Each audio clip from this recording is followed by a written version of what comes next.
Mă uit la telefon și văd numele tău.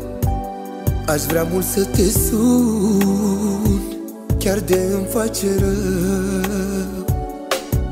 Mi-e dor de clipele când îți simțeam buzele, unde m-ai lăsat să-mi blestem zilele. Și atunci când ți-o fi mai rău, vreau să dorm la pieptul meu.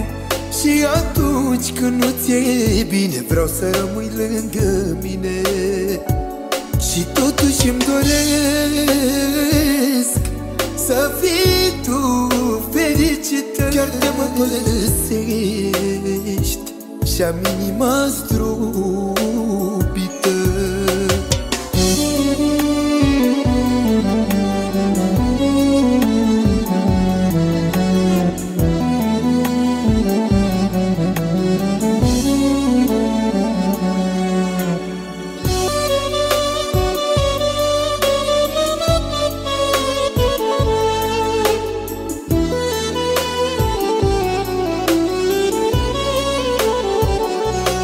Odată era o vorbă, iubește să fii iubit. Prea târziu mi-am dat seama că am iubit și-am fost rănit.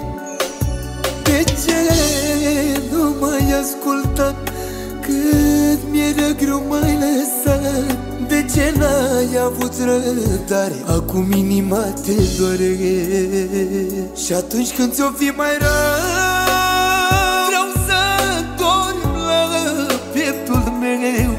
și atunci când nu ți-e bine, vreau să rămâi lângă mine.